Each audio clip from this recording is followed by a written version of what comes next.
Magandang araw, may gagawin naman tayong ito, ang pangalan nito ay massage thermotherapy, magnetic therapy. Ito ginagamit to sa pag gusto niyo i-massage yung likod nyo. Ito, yung dalawang to, umiikot to. Ito yung nagmamassage sa likod nyo. Bali ang ang sira nito hindi gumagana. Saksak natin, pero itong niya, yung pinaka-transformer niya, ito, siya, auto volt, 110 to 220 ang input niya. Ang output niya ay 12 volts lang. Ayan. Pagkaganahin natin, tingnan natin kung gagana. Sasaksak natin siya.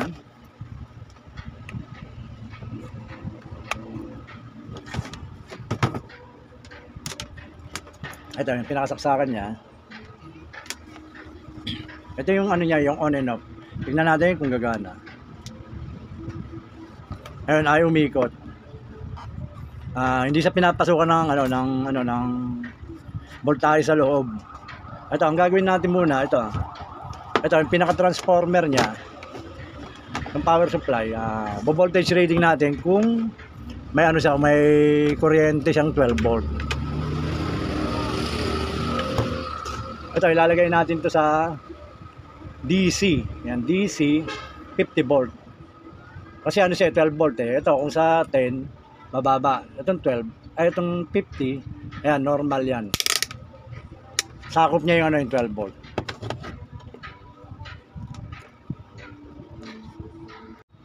Ay, voltage reading natin. Itong black, ibig sabihin yan, negative yan. Itong red, itong positive. Pag ganyan ang kulay ng tester, kaya ng wiring, pag may positive negative siya sa DC, sabihin laging always tong black negative. Ayan. Ito yung negative niya, ito. Ayan. Lagay natin. Tapos yung pinakagitna niya, ayun, yung pinakaloob, yun ang positive. Ay, nawala. Hindi pumapalo yung hindi yung tester, hindi pumupunta rito sa 12 volt. Ibig sabihin, ito, walang power. Kaya tututok muna tayo dito sa power supply. Ito ang babaklasin natin.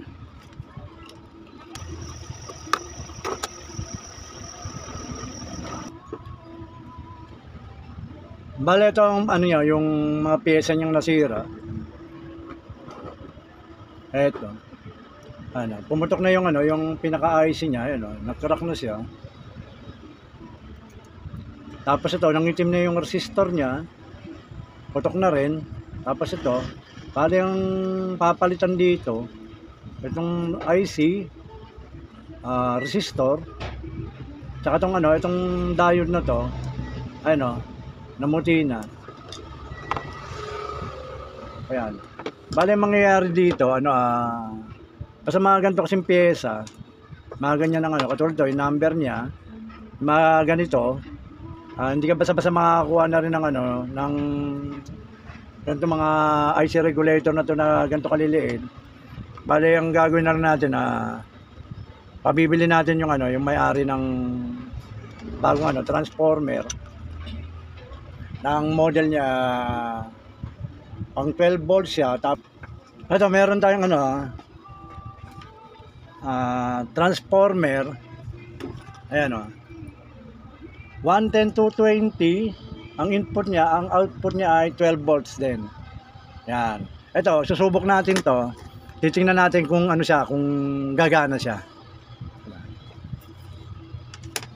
Saksak natin. Voltage reading muna natin. Tingnan natin kung may kung may voltahe. Ayan, lagay natin dito yung negative. Ito yung pinakaloob, ito ang positive. Ayun. Ayun, tumaas yung yung needle ng tester.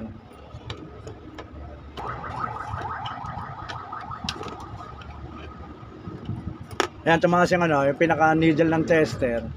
Ibig sabihin, okay itong itong transformer na to. Itong isasaksak natin, ayan Yan, okay. 12 volt din. Bali ito, wala na to, hindi na gagamitin to. Sira na yan to, mga pyesang IC. Hindi na siya magagamit ng maayos.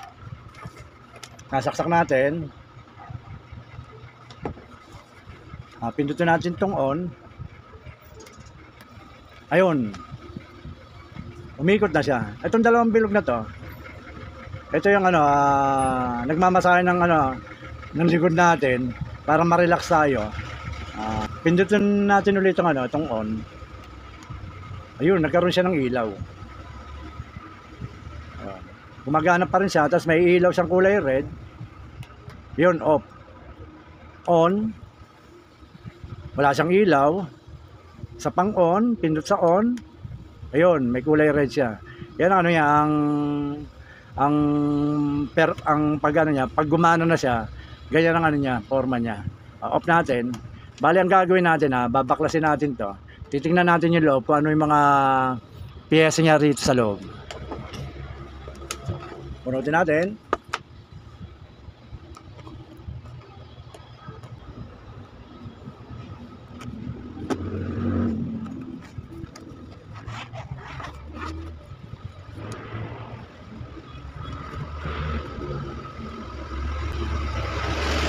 Bali ang loob ng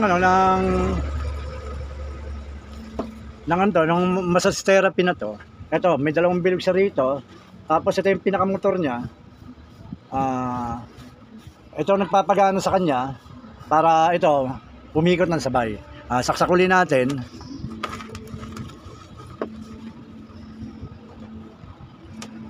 Ito yung on niya, pindutin natin. Ayun. Sabay siyang umiikot. Bali ito yung motor. Ito nagmamasahe para ma-relax yung likod natin, matanggal yung mga sakit-sakit ng kasukasuhan. Isa pang pindot. Ayun, may kulay red siyang ilaw. Ayan ang performance ng ganitong massage therapy ganito. Ayan ang trabaho niya. Ito ang loob niya. Bali naging problema. Itong pinaka transformer niya. Ito halos sunog-sunog na yung yung pyesa niya, mga IC niya, diode, resistor. Kaya hindi na kumuha na lang tayo ng ibang transformer. Ito, parehas din siya ng performance. Parehas lang siyang 12 volt. Kaya pwede siyang gamitin dito. Ayan pa. Sige po, maraming salamat sa panonood. Basta watch, share, and subscribe lang po kayo sa mga ginagawa ko para at least lahat ay nasusubaybayan nyo. Sige po, thank you po.